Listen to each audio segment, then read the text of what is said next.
KPR takeover itu adalah sesuatu yang lu lakukan untuk survival.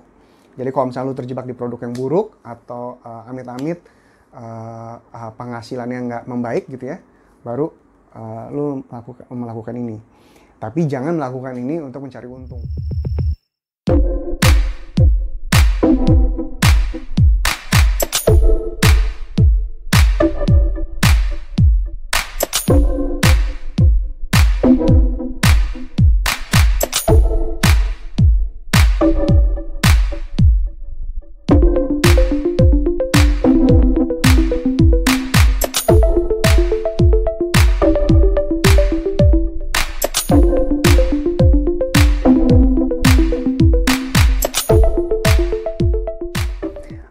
Untuk pengunjung pertama, tolong klik like, subscribe, dan notification ya. Insya Allah konten-kontennya bermanfaat.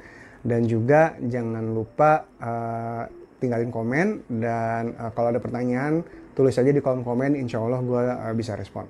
Oke? Nah, dalam episode ini, gue ingin ngebahas tentang yang namanya KPR takeover. Ini diketahui oleh beberapa orang, tapi yang gue lihat ini tidak banyak.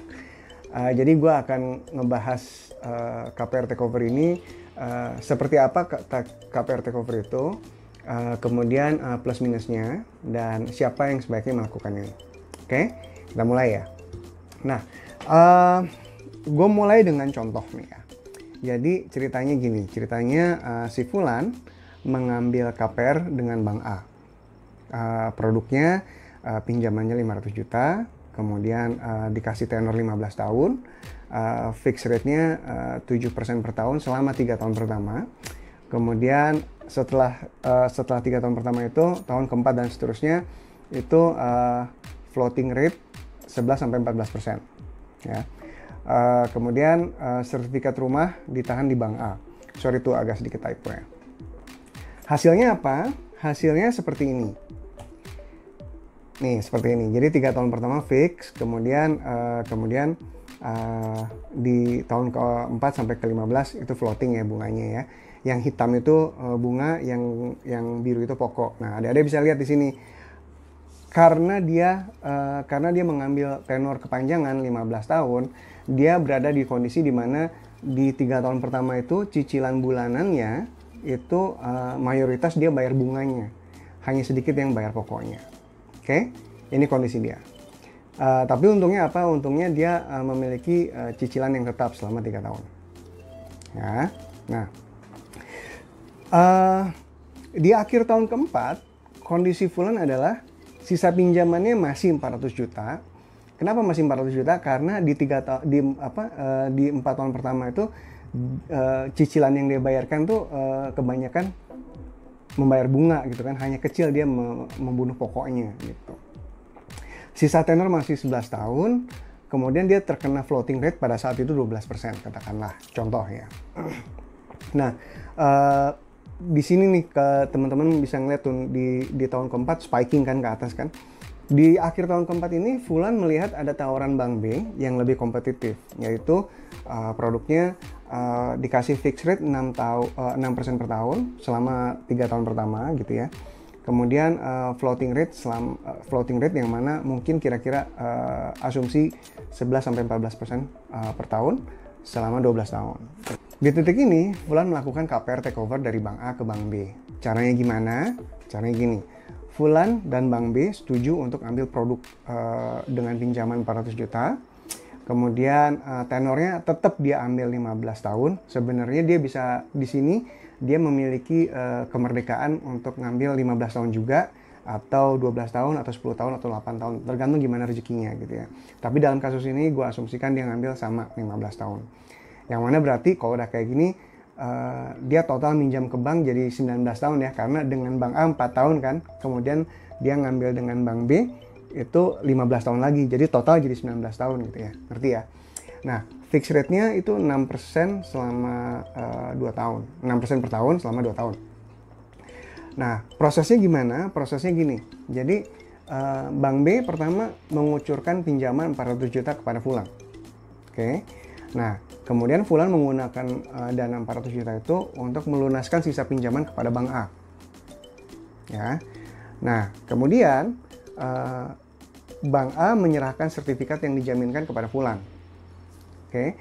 Kemudian Bank B segera mengambil sertifikat itu dari Fulan dan menjadikannya sebagai jaminan. Gitu.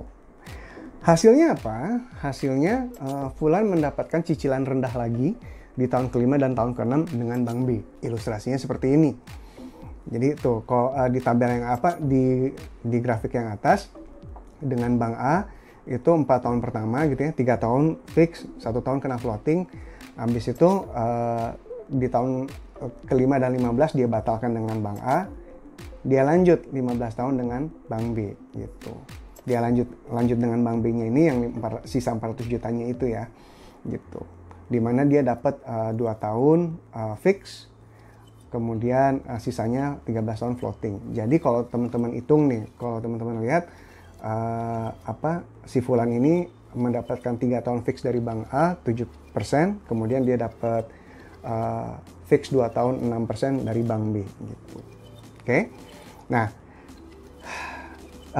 apakah ini posisi yang lebih enak bagi Fulan? Nah, sebenarnya seperti ini. Nih, gue bikin perbandingannya. Kalau teman-teman lihat, jika Fulan tetap di Bank A, yang terjadi adalah, nih lihat, teman-teman bisa lihat di 3 tahun pertama, cicilannya tetap, bunga fix 7%, itu terjadi selama 3 tahun. Kemudian dari tahun keempat sampai ke tahun ke-15, cicilannya membesar. Kenapa? Karena bunganya floating gitu ya. Nah, kemudian yang dia lakukan adalah yang di tengah. Jadi 4 tahun pertama dengan Bank A, kemudian dia take over ke Bank B. Nah, ini yang terjadi nih. Jadi 3 tahun pertama cicilan tetap dengan Bank A, kemudian di tahun keempat cicilannya sempat membesar karena bunganya floating. Nah, di tahun kelima dan seterusnya dia pindah ke Bank B kan. Nah, itu cicilannya jadi mengecil lagi, jadi tetap lagi dan mengecil. Kenapa mengecil? Karena dia dapat bunga fix 6% per tahun dengan Bank B. Habis itu tahun kelima, tahun keenam, barulah tahun-tahun berikutnya dia kena floating lagi. Gitu. Nah, gua di titik ini mungkin ilustrasinya sudah memberikan sebuah clue ya bagi teman-teman. Mungkin di sini teman-teman jadi kepikiran, oh kalau misalkan kayak gitu, gue bisa dong melakukan KPR takeover ini terus menerus gitu. Kayak misalkan yang paling kiri nih. Jadi 3 tahun pertama dengan Bank A gue dapat cicilan tetap fix 7%. Udah selesai kayak gitu, gue pindah aja ke Bank B gitu kan, cari yang bunganya 6% gitu. Udah selesai itu, gue pindah aja ke Bank C, gue pindah aja ke Bank D, gue pindah aja ke Bank E gitu. Terus sampai lunas. Sejujurnya terus-menerus pindah seperti itu untuk mendapatkan fixed rate adalah sebuah langkah yang sangat-sangat tidak gue sarankan. Gue tidak menyarankan adik-adik bermanuver seperti kutu loncat seperti ini ya, untuk fix di sini, fix di sini, fix di sini, fix di sini, enggak. Kenapa? Karena gini, gue jelasin plus minusnya. Jadi keuntungan dari melakukan KPR takeover adalah lu mendapatkan bunga yang rendah dan cicilan yang tetap terus menerus gitu ya. Kelemahannya gini, jika lu stay dengan satu bank, lu bisa lunas dalam 15 tahun. Tapi jika lu terus menerus melakukan KPR takeover, jadi kayak kutu loncat gitu selama 5 kali kutu loncat gitu ya, sampai selesai. Sebenarnya rumah lu bisa lunas itu nggak 15 tahun, tapi justru jadi 18 sampai 20 tahun. Kenapa? Karena gini, karena dengan lu selalu pindah, iya sih cicilannya rendah, iya sih cicilannya tetap, iya sih bunganya rendah gitu, enak gitu ya. Tapi lu selalu lu selalu berada di situasi di mana cicilan yang rendah itu, cicilan yang tetap dan rendah itu, yang lu nikmati itu tuh bayar bunganya gede, tapi bayar pokoknya kecil. Ngerti ya? Jadi 3 tahun pertama nih dengan Bank A, enak nih cicilannya rendah dan bunganya tetap. Iya emang enak, tapi bunganya gede, pokoknya kecil. 3 tahun jalan, lu pindah lagi ke Bank B, kayak gitu lagi. Enak nih, cicilannya rendah, cicilannya tetap, bunganya ringan, selama 3 tahun. Iya sih, tapi lagi-lagi bunganya besar, pokoknya kecil gitu. Kemudian lu pindah lagi ke bank C, kayak gitu aja terus. Jadi selama 15 tahun belum tentu bisa lunas. Bisa jadi 18 atau sampai 20 tahun gitu. Nah, kalau misalkan lu hitung-hitung sendiri, itu sebenarnya bisa jadi lebih mahal sebenarnya. Gitu. Kalau misalkan adik-adik nggak hati-hati ya. Gitu. Jadi jangan lakukan ini berulang kali untuk rumah yang sama. Pertanyaan berikutnya yang menarik adalah, kalau gitu, kalau misalnya kita nggak bisa melakukan ini seperti kutu loncat, kapan dong kita bisa melakukan takeover? Dalam kasus apa seseorang bisa melakukan takeover ini? Contohnya seperti ini, bunga floatingnya terlalu mencekik dan karenanya kita mencari bank lain untuk takeover gitu. Contohnya, mungkin di 1 tahun pertama dan 2 tahun pertama gaji kita tuh masih 6 juta, oke? Dan cicilannya waktu itu masih fix tuh, enak tuh, ringan, 2 juta per bulan gitu kan. Di tahun ketiga kita ngarepnya dapat penghasilan lebih besar, ternyata amit-amit lagi krisis atau gimana gitu ya, gaji kita cuma jadi 6,5 juta per bulan gitu. Sedangkan cicilan kita sudah masuk masa floating rate. Dan karenanya floating rate naik tuh dari yang tadi cicilannya 2 juta per bulan jadi 3,5 juta per bulan. Nah, kalau udah kayak gini kan jadi lumayan nyekek kan. Nah, di titik inilah lu melakukan KPR takeover. Cari bank lain yang memberikan produk yang lebih kompetitif, baru lu takeover. Nah, dengan kayak gitu lu bisa memberikan manuver ini bisa membuat cicilannya lebih rendah dan lu bisa lebih bernafas gitu ya dengan penghasilan yang ada gitu. Jadi ini sebenarnya manuver untuk survive sih, bukan manuver untuk mencari untung gitu. Kasus kedua di mana lu sebaiknya melakukan takeover seperti ini. Jadi kita terlanjur mengambil produk yang buruk dengan bank A. Jadi kemarin tuh ada yang share di Twitter. Jadi sebenarnya gajinya gede, gajinya sebenarnya katakanlah 20 juta per tahun, katakanlah 20 juta per bulan ya. Nah, waktu itu karena dia belum belajar bahwa kalau ngambil tenor kelamaan itu bahaya, dia ngambil KPR 20 tahun. Padahal sebenarnya dengan gaji sebesar itu dan dengan rumah seperti itu, sebenarnya dia mampu tuh melunaskannya dengan KPR 10 tahun. Tapi karena dia nggak tahu, dia ngambil yang 20 tahun aja, cicilannya ringan. Oh, ternyata bunganya gede banget gitu. Nah, kalau lu udah menyadari bahwa lu berada di kondisi ini, itu berarti KPR-nya produknya buruk. Nah, di sini lu pindah gitu. Nah, di saat lu pindah KPR takeover ke bank B, nah di situ lo harus lebih bijak. Di situ lo harus tentuin, kemarin sama yang kemarin itu produknya 20 tahun, gue mau ngambil KPR di sini 10 tahun aja, atau 8 tahun, atau bahkan 5 tahun gitu. Seperti itu. Gitu. Nah,